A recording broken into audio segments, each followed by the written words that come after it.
नमस्कार, मैं महेंद्र कुमार।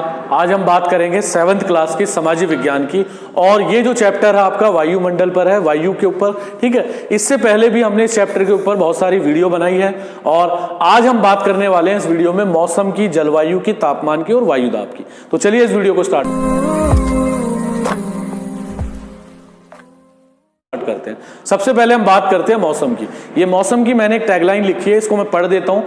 ठीक है, किसी एक नियत स्थान पर नियत समय पर वायुमंडलीय स्थितियों को मौसम कहते हैं, और इसमें कभी भी परिवर्तन हो सकता है, और मौसम में परिवर्तन छोटे अंतराल में होता है।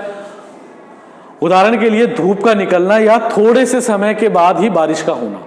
ठीक है, कहने का मतलब यह है कि किसी एक निश्चित स्थान पर निश्चित समय में जो वायुमंडलीय घटनाएं घटती हैं उसको हम मौसम के नाम से जानते हैं, और इसमें कभी भी परिवर्तन हो सकता है। ठीक है, जैसे आप देखते हैं कि थोड़ी देर पहले धूप निकल रही थी और थोड़ी देर में अचानक से बादल आए और बारिश बरस पड़ी। ठीक है, ये सब मौसमी घटनाएं, अचानक से आंधी का आना या वर्षा के साथ साथ ओलों का गिरना, सब के सब मौसमी घटनाओं को दिखाता है, या आसमान का अचानक से साफ हो जाना। ठीक है, या धूप का निकलना बहुत तेज, ये सब के सब जो है मौसम के अंतर्गत हमें दृष्टिगत होती है, इसको हम मौसम कहते हैं।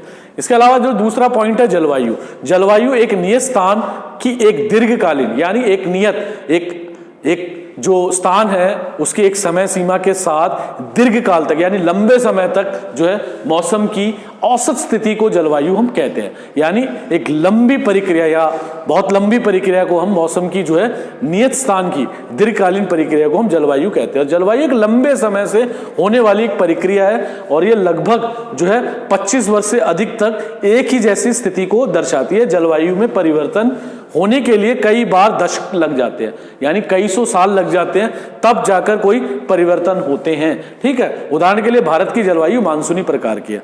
जैसे ये परिवर्तन की बात आई कि लंबे समय तक, मैं इसको छोटे से डेमो उदाहरण के साथ से आपको समझाना चाहता हूं। देखिए, हमारी जलवायु मानसूनी है, सब जानते हैं इस बात को। इसी मानसूनी जलवायु में मानसून का जो पैटर्न है भारत में, वो अब धीरे धीरे बदल गया है, यानी खिसक गया है।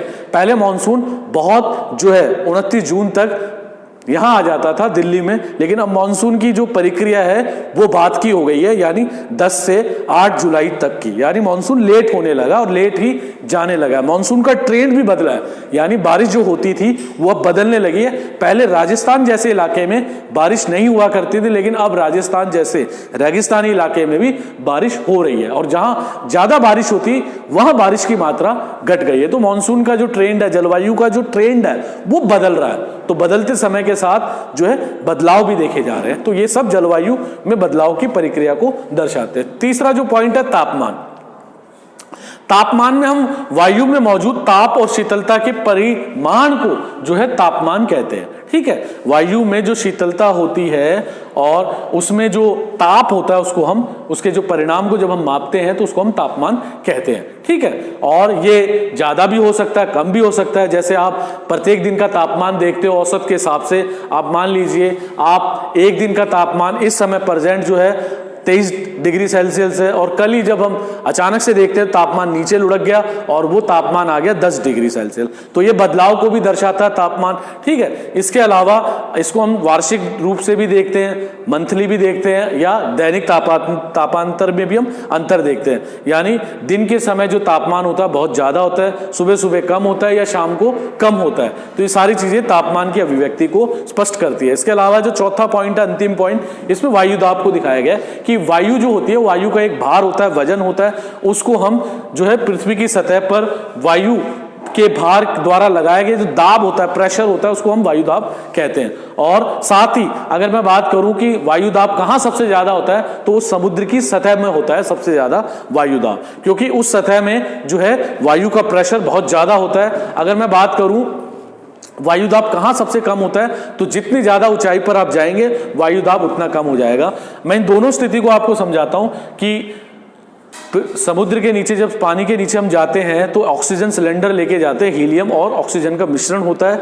कारण यही है कि जो ये दोनों जो गैसें हैं मिलकर बिल्कुल वायु को बिल्कुल हल्का कर देती है और उसी हल्के की पन की वजह से हम लोग समुद्र में तैर पाते हैं। ठीक है, अच्छे से सांस ले पाते हैं उसकी मदद से। इसके अलावा अगर मैं बात करूं कि जब हवाई जहाज बहुत ऊंचाई पर उड़ता है, बहुत ऊंचाई पर चला जाता है, तो उसी वायु दाब की कमी के कारण या ऊंचाई में जब कम हो जाता है तो उससे हमें घबराहट सी होती है और हमारा प्रेशर जो है लो हो जाता है, वायु ब्लड प्रेशर, और ऐसी स्थिति आ जाती है कि अब हम मरने वाले, अचेत या बेहोश होने की स्थिति में आते हैं। तो ये सब चीजें जो है वायु दाब की स्थिति को दर्शाती है। ठीक है, वायु दाब का अचानक से गिरना जो है आंधी और तूफान को दिखाता है। वायु दाब का कम होना जो है अचानक से जो है प्रक्रिया जो है ठंडी, यानी कुछ भी जो मौसमी घटनाएं वो नहीं हो रही, यानी बहुत सारे बदलाव के सूचक होते हैं। तो अभी के लिए इस वीडियो में अभी के लिए इतना ही। चलिए, थैंक यू, धन्यवाद।